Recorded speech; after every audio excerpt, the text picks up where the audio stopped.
வணக்கம் தோழர்களே, நான் சுந்தரவள்ளி. பீகார்ல முதலமைச்சராக இருந்த நிதிஷ்குமார் அவர்கள் திடீரென்று ராஜினாமா செய்திருக்கிறார். கொந்தளித்துக் கொண்டிருக்கிறார்கள் கட்சிக்காரர்கள், கொண்டாடி கொண்டிருக்கிறது பாஜக, அதிர்ச்சி அடைந்திருக்கிறார்கள் பீகார் மக்கள். என்ன நடக்கிறது தோழர்களே? உங்களுக்கு நல்லா தெரியும், நிதிஷ்குமார் பீகாரினுடைய நீண்ட கால ஆட்சி செய்த ஒரு முதலமைச்சர். அவருக்கு இன்னொரு பேர் உண்டு, பில்டி குமார். பில்டி குமார்னா என்ன? பல்ட்டி அடிக்கிற குமாரு. அவர் ஒரு கூட்டணியில இருக்க மாட்டார். கூட்டணி மாறுறது இயல்பு. ஆனா 10 நாளைக்கு ஒரு தடவை கூட்டணி மாறுற ஒரு ஆளு. ஒரு ஆட்சி நடந்துகிட்டே இருக்கும், கூட்டணி ஆட்சி நடந்துகிட்டே இருக்கும், பட்டுன்னு இன்னொரு கட்சிக்கு மாறி அவங்களோட கூட்டணி போட்டு இவரே முதலமைச்சரா இருப்பார். முதலமைச்சராக இருப்பதற்காகவே எத்தனை கட்சியும் மாறக்கூடிய ஒரு ஆள் தான் இவர். இவருடைய கட்சி ஐக்கிய ஜனதா தளம். ஒரு உண்மையை புரிஞ்சுக்கணும் தோழர்களே, 90கள்ல லல்லு பிரசாத் யாதவ் அவர்களும் இதே நிதிஷ்குமார் அவர்களும் சமூக நீதிக்கான போராட்டத்தை நெருப்பு பறக்க விட்டாங்க. எப்போதும் ஆட்சியில் இருந்த பார்ப்பன ஆதிக்கத்திற்கு எதிராக களத்துல நின்று அடிச்சாடின ஒரு கூட்டம் தான் இவங்கலாம். வயசாகி போன பிறகு மூளை கலந்து போய் தெருவில் நிக்கிறாங்க. பெரிய அதிர்ச்சி என்ன தெரியுங்களா? சமூக நீதி பேசிட்டு இருந்த நிதிஷ்குமார் இன்றைக்கு பதவிக்காக மட்டுமே வாயை திறக்கிறார். பதவி கொடுத்தா போதுன்ற ஒரு மனநிலைக்கு வந்துட்டாரு. இந்த நிதிஷ்குமார் அவர்கள் இன்றைக்கு காலையில ராஜினாமா பண்ணிருக்காரு. எதுக்கே ராஜினாமா பண்றாரு? அவரை பாராளுமன்றத்தினுடைய மேலவை உறுப்பினராக, அதாவது மாநிலங்களவை உறுப்பினரா செலக்ட் பண்ண போறாங்களாம். இங்க தமிழ்நாட்டுல நடந்துச்சு இல்லையா, இங்க தேமுதிக அவங்களுக்கு ஒரு சீட்டு கொடுத்தாங்க, மாநிலங்களவை எம்பியா வாங்கன்னு அவங்களுக்கு ஒரு சீட்டு கொடுத்திருக்கிறாங்க. அதே போல காங்கிரஸ்க்கு ஒரு சீட்டு கொடுத்தாங்க. காங்கிரஸ்க்கெல்லாம் கொடுத்துருக்க வேண்டிய அவசியமே இல்லை, அவங்க போய் என்னத்தை அறுத்தல்ல போதுங்க. வேற ஏதாவது ஒரு தலித் பார்ட்டிக்கு, வேற ஒரு சிறுபான்மை சமூகத்தில இருந்து வரக்கூடிய பார்ட்டி கொடுத்துருந்தாங்கன்னா அது இன்னும் பெரிய அளவுல உதவியா இருந்திருக்கும். இன்னொரு ரெப்ரசன்டேட்டிவ் ஒரு சமூக விளிம்புநிலை மக்களுக்கு கிடைச்சிருக்கும். சரி, ஓகே, இது அவங்க ஏதோ ஒரு நீண்ட கால முடிவா இருக்கட்டும். இப்ப மாநிலங்களவைக்கான தேர்தல் நடக்க போகுது. எல்லா மாநிலங்கள்லயும் மாநிலங்களவை உறுப்பினர்கள் வந்துட்டு இருக்கிறாங்க. அதே போலதான் பீகார்லயும் மாநிலங்களவை உறுப்பினர்களை தேர்ந்தெடுக்கிறதுனால இந்த முதலமைச்சர் நிதிஷ்குமார் மாநிலங்களவை உறுப்பினரா போறாராம். நான் என்ன கேக்குறேன், இப்பதாங்க எலெக்ஷன் முடிஞ்சது. நிதிஷ்குமாரை காட்டிதான் எலெக்ஷன் நடந்தது. நிதிஷ்குமார் தான் இந்த மாநிலத்தின் முதலமைச்சர் என்று சொல்லி பிரச்சாரம் நடந்தது. இதெல்லாம் நடந்து பின்கேட்ட உடைச்சு 1000 உள்ளடி வேலைகளை பார்த்து அந்த தேர்தலில் ஜெயிச்சுச்சு பாஜக ஐக்கிய ஜனதா தள கூட்டணி. 3 மாசம் நிறைவடையலங்க, இப்பதான் 3 மாசம் நிறைவடைஞ்சிருக்கு. வெறும் 3 மாசத்துல இந்த கூட்டம் முடிவுக்கு வந்தது. நிதிஷ்குமார் யாதவ் பாராளுமன்றத்துக்கு போறாரு. எதுக்குங்க அப்படின்னா, ஒரு தகவல் கிடைக்குது. என்ன? அவருடைய பையன் நிஷாந்த் குமார் அவருடைய பேரு, அவருடைய அரசியல் எதிர்காலத்திற்காக இவர் முதலமைச்சர் பதவியை ராஜினாமா பண்றாராம். அவரு துணை முதலமைச்சர், நிஷாந்த் குமார் இருக்கார் இல்லையா, இவருடைய பையன், அவரை துணை முதலமைச்சராக ஆக்க போறாங்களாம். இவர் மாநிலங்களவை போயிட்டார்னா இவருக்கு மந்திரியில, அங்கதான் யார் வேணாலும் மந்திரியா இருந்துக்கலாம்ல. டம்மியா உட்காந்து சீலை குத்த போறீங்க, உங்களுக்கு என்ன வேலை? அங்க ஒரு 5 பேர் தான் வேலை செய்யறாங்க. நாங்க தான், நீங்க எல்லாம் கையெழுத்து போடுங்க கொடுக்குற கோப்புல, அவ்வளவுதான். அந்த ரேஞ்சு தான் அங்க இருக்கிற மந்திரி. இல்லைன்னா நம்ம அண்ணன் எல்முருகன் என்னைக்காவது பேசி பார்த்திருக்கீங்களா நாடாளுமன்றத்துல? அவர் எந்த துறையிலன்னு உங்களுக்கு தெரியுமா? அவர் ஒரு டம்மி ஸ்டாம்பு. அப்படிதான் இவரும் போய் உட்கார போறாரு. இவருக்கு அமைச்சர் பதவி கொடுக்க போறாங்களாம். அமைச்சர் பதவி கொடுக்கறதுனால தான் மகனை மாநிலத்துல வளர வைக்கணும்ன்றக்காக ராஜினாமா செய்திருக்கிறார். இது கடுமையான கொந்தளிப்பை கட்சியினரிடம் ஏற்படுத்தி இருக்கிறது. ஏற்கனவே எப்படி தெரியுமா இவரை முதலமைச்சராக்குனாங்க? இந்த முறை நாங்க தான் ஆட்சிக்கு வருவோம், பாஜக தான் ஆட்சி அமைக்கும், நிதிஷ்குமார் துணை முதலமைச்சரா இருக்கணும் அப்படின்ற அளவுக்கு வந்துருச்சு பிரச்சனை எலெக்ஷன் அப்ப. அது கடுமையா பிரச்சனை மேல பிரச்சனையா போயிட்டு இருந்தது. கடைசியில நீங்க தான் சீஃப் மினிஸ்டர் சொன்ன பிறகுதான் நிதிஷ்குமார் கூட்டணியே ஒத்துக்கிட்டார். இதை தாண்டி ஜெயிச்சு வந்துட்டாங்க. அது எஸ்ஐஆர்லாம் வச்சு 65 லட்சம் வாக்காளர்களை காலி பண்ணாங்க. நம்மளாம் 1 கோடி வாக்காளர். இன்னும் பெரிய கூத்தெல்லாம் நடக்க போகுது தமிழ்நாட்டுல. அப்ப 65 லட்சம் வாக்குகளை காலி பண்ணிட்டு அங்க பெரிய ஸ்ட்ரைக் என்னென்னமோ நடந்துச்சு. எல்லாத்தையும் காலி பண்ணிட்டு 10,000 ரூபாய் கொடுத்து பின்கேட்டு வழியா வந்து ஆட்சி அமைச்சாச்சு. பொறுப்பு யாருக்கு போறதுன்னு போது வெறும் முதலமைச்சர் பதவியை மத்த நிதிஷ்குமார் கொடுத்துட்டு மத்த எல்லா முக்கிய அமைச்சர் பதவி, உள்துறையா இருக்கட்டும், நிதித்துறையா இருக்கட்டும், எல்லா முக்கியமான அந்த மாநில அமைச்சர் பதவிகளை எல்லாம் பாஜக எடுத்துக்கிச்சு. கூட்டணி கட்சிகளுக்கு எலும்பு துண்டுகளை போட்டது. ஏற்கனவே அதை நம்ம பேசியிருக்கோம். அப்ப ஏற்கனவே இவங்களை டம்மியா தான் உட்கார வச்சிருந்தானுங்க. இப்போ ஒன்றிய அமைச்சரவைக்கு போறாங்களாம். ஒண்ணு நல்லா ஞாபகம் வைங்க.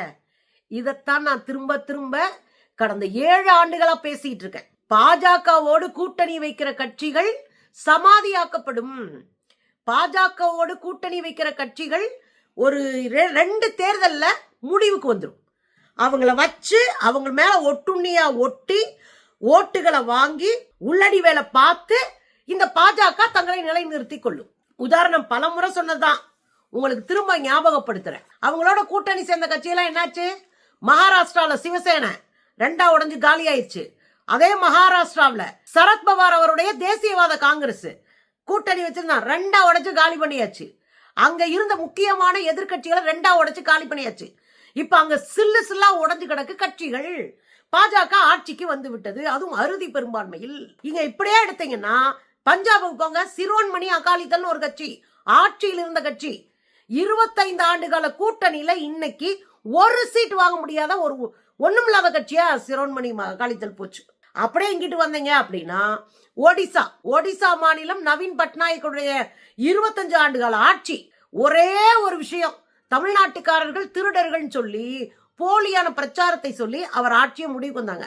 அவரு இவங்களோட நெருக்கமானவர் நவீன் பட்நாயக். சரி, அங்க முடிஞ்சு போச்சா? அப்படியே உத்தரப்பிரதேசத்துக்கு வாங்க. அங்க யாரு? மாயாவதி அம்மா. மாயாவதி அம்மா பகுஜன் சமாஜ் பார்ட்டி, அந்த பார்ட்டி ஆட்சியில் இருந்த கட்சி. இன்னைக்கு ஒரு சீட் வாங்க முடியல மாயாவதி அம்மானால. பாஜகவோடு இணக்கமாக இருந்து மொத்தமா கட்சியை முடிவுக்கு கொண்டு வந்தார்கள். தெலுங்கு தேசம் கட்சி சந்திரபாபு நாயுடு 10 வருஷமா ஒண்ணும் இல்லாம தெருவில் நின்னாரு. அவருக்கு ஒரு சரியான நேரம் அமைஞ்சு போச்சு. எப்படி? அங்க ஆட்சியில் இருந்தவர்களை எடக்கு மடக்கா மாட்டி விட்டு அவங்கள மேல பொய் பரப்பி இப்போது பாஜகவோடு ஆட்சிக்கு வந்திருக்கிறார். 10 வருஷம் வீட்டுல கிடந்தாரு. இப்பையும் எழுதி வச்சுக்கோங்க, நான் சொல்றேன், குறிச்சு வச்சுக்கோங்க. இவருடைய ஆட்சி இந்த 5 ஆண்டுகள்ல பாஜக பாதிய முழுங்கிரும், அடுத்த எலெக்ஷன்ல முழுசா முழுங்கிரும். அதுதான் அங்க நடக்கும். கர்நாடகத்துல குமாரசாமி அவர் மதச்சார்பற்ற ஜனதாதளம், அந்த கட்சியோட கூட்டணி. அந்த கட்சி ஆட்சியில் இருந்த கட்சி. கூட்டணி வச்சு இப்ப அவரை முடிச்சு விட்டாங்க. 2 சீட்டுக்கு பிச்சை எடுக்கிற நிலைமைக்கு போயிட்டாரு. அப்படியே தமிழ்நாட்டுக்கு வாங்க. அதிமுக என்ன நிலைமையில இருக்கு? 55 துண்டா உடைக்கப்பட்டது பாஜகவால். இன்னைக்கு உடஞ்ச துண்டெல்லாம் பக்கத்துல உட்கார வச்சுக்கிட்டு நாங்க கூட்டணியில பல கட்சி சேர்ந்துருச்சுன்னு சொல்லிட்டு இருக்கிறாங்க. 41% ஜெயலலிதா அவர்கள் மரணத்தின் போது அதிமுகவினுடைய வாக்கு வங்கி 41%, இன்றைக்கு 15 நிக்குது. இப்ப புரியுதுங்களா? பாஜக கொள்கை என்ன? ஒரு கூட்டணி வச்சு அவங்க முதுகுல சவாரி செய்து அந்த இடத்துல கொஞ்சம் கொஞ்சமா சீட்டுகளை புடிச்சு அப்புறம் கூட்டாட்சின்னு சொல்லி உள்ள வந்து கூட்டணி ஆட்சியின் பேர்ல உள்ள வந்து நுழைஞ்சு கொஞ்சம் கொஞ்சமா எடுத்து பிற கட்சிகள்ல இருக்கிறவங்கள நிறைய விலை கொடுத்து வாங்கி, எப்படி காங்கிரஸ் கட்சியில பெரும்பான்மையினரை விலை கொடுத்து வாங்கினதே பாஜக தான். முன்னாள் மந்திரிகளே பாஜக இருக்கிறாங்க காங்கிரஸ்ல இருந்து போய். ஒருத்தர் கூட அன்னைக்கு பேசும்போது துணை சபாநாயகர் உட்கார்ந்து இருந்தாரு. இவர் நீங்க எங்க ஆளு தானே, எங்ககிட்ட இருந்து போனவர் தானே அப்படின்னு ராகுல் காந்தி கலாச்சி விட்டாரு. ஞாபகம் இருக்குங்களா? நம்ம அதை போட்டிருக்கோம். அப்படி பல பீஸுகளும் போய் காசை வாங்கிக்கிட்டு பாஜகவில் சங்கமமா இருக்கு. அப்போ ஒரு உண்மையை நம்ம புரிஞ்சுக்கணும்.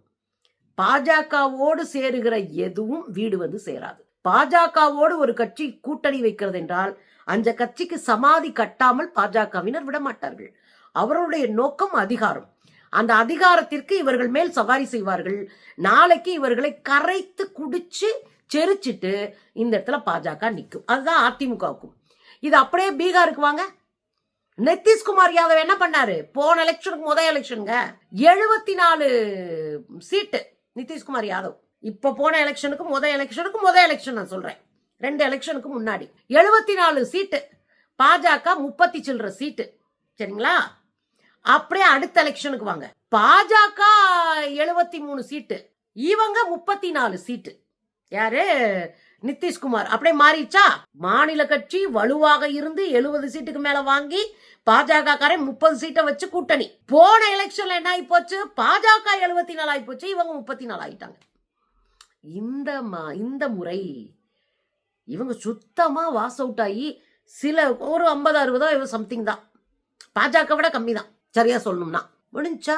இப்ப இங்க நிதிஷ்குமார் இருந்தாவது இந்த ஆட்சியை விட்டு போகாம மாநிலத்தை காப்பாத்திக்கலாம். மாநிலத்துக்குள்ள முழுமையா பாஜக கைப்பற்றாம பாதுகாத்துக்கலாம். ஆனா நிதிஷ்குமார் பதவி ஆசை பிடிச்ச ஒரு ஆள் ஆச்சே. அவர் என்ன பண்றாரு, டக்குன்னு சென்ட்ரலுக்கு போறாரு. என் மகன் துணை முதலமைச்சரா இருந்துக்குவான், அவனுக்கு ஒரு நல்ல பதவி கிடைக்குதுல, நான் போய் சென்ட்ரல் மினிஸ்டர் ஆயிடுறேன். நான் ஒரு மினிஸ்டர், என் மகன் ஒரு மினிஸ்டர். நாங்க ரொம்ப மனசார சொல்றோங்க, இந்த பீகார் மாநிலத்து மக்களுக்காக நான் உழைச்சிருக்கேன், அந்த மக்களுக்கு நன்றி கடன் பட்டிருக்கேன், இனி வருகிறவர்களும் அவர்களுக்காக உழைப்பார்கள். இவர் இன்னைக்கு அறிக்கை விடுறாரு. வர்றவங்களும் இவங்களுக்காக உழைப்பாங்களாம். ஐயோ, மாநில சுயாட்சி குறித்த எந்த அறிவுமற்ற ஒரு கூட்டம் அந்த ஊர்ல இருக்கு. இதெல்லாம் தாண்டிங்க அந்த கட்சி தொண்டர்கள் கதற ஆரம்பிச்சிட்டாங்க. நீங்க மாநிலத்தை முழுசா எந்த மாநில கட்சி ஆளல, இவர் துணை முதலமைச்சர், முக்கியமான தொகுதி பகுதி அம்பட்டோ பாஜக கையில போயிடுச்சு. இன்னைக்கு மாநிலத்தை ரெப்ரசன்ட் பண்றதுக்கு, மாநில சுயாட்சி பேசுறதுக்கே ஆள் இல்ல. பாஜக உட்கார்ந்து இருக்கான். தொண்டர்கள் கதறாங்க, இந்த ஆளை நம்பி நம்ம அவமானப்பட்டு போயிட்டோமேனு. நிதிஷ்குமார் காரை மறித்து போராட்டத்தை நடத்தினார்கள். பாருங்க, பாத்தீங்கல்ல? அப்ப எவ்வளவு கொந்தளிப்பு. மாநில சுயாட்சி இழந்துருச்சுங்க பீகார். இனி யாருமே கிடையாது. லல்லு பிரசாத் யாதவ் அவங்க மையம் இருக்கிறாரு, போராடுறாரு. ஆனா அவங்களுக்கு வாக்கு கிடைக்கல. பின் சீட்டு வழியா பின் கேட்ட உடைச்சுக்கிட்டு இந்த கும்பல் வந்துருச்சு.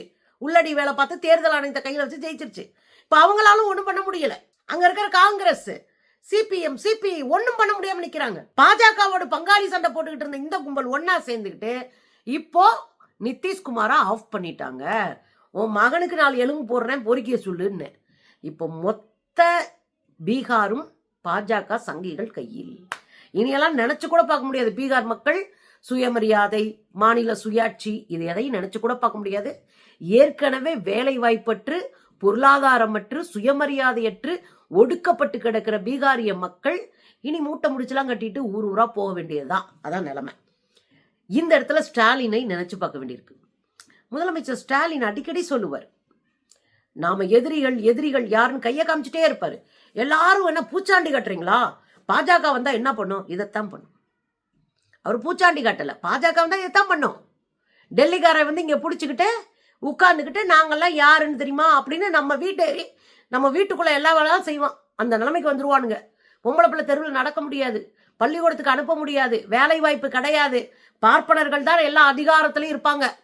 இது பாஜகவுடைய ஃபார்முலா. இதை தெரியாதவன் அரசியல்வாதியாவே இருக்க முடியாது. இதை தெரிஞ்சுக்கிட்டும் அதுக்கு சப்போர்ட் பண்றவன் துரோகியா இருப்பான். அதுக்கு பிரச்சனையே இல்லை. துரோகி நமக்கு நல்ல அடையாளம் தெரியும். தெரிஞ்சு வச்சுக்கோங்க. முதலமைச்சர் ஸ்டாலின் தொடர்ந்து பாஜகவுக்கு எதிராக பிரச்சாரம் செய்வது முக்கியமான கடமை பண்றாரு. நான் அதை பாராட்டுவேன். அவர் கூட சண்டை போடுற இடம் எனக்கு உண்டு, அவரோட முரண்படுற இடம் உண்டு. அந்த இடத்துல நான் சண்டையும் போடுவேன், ஃபைட்டும் பண்ணுவேன். ஆனால் மாநில உரிமையை விட்டு கொடுக்காம ஒரு மனுஷன் சண்டை போட்டுக்கிட்டு இருக்காரு. இந்த இடத்துலதான் நம்ம ஸ்டாலின் அவர்களோட நம்ம நிக்கணும். இல்லைன்னா பீகார் மாதிரி நாரி போகும் தமிழ்நாடு. யோசிச்சே பார்க்க முடியாது.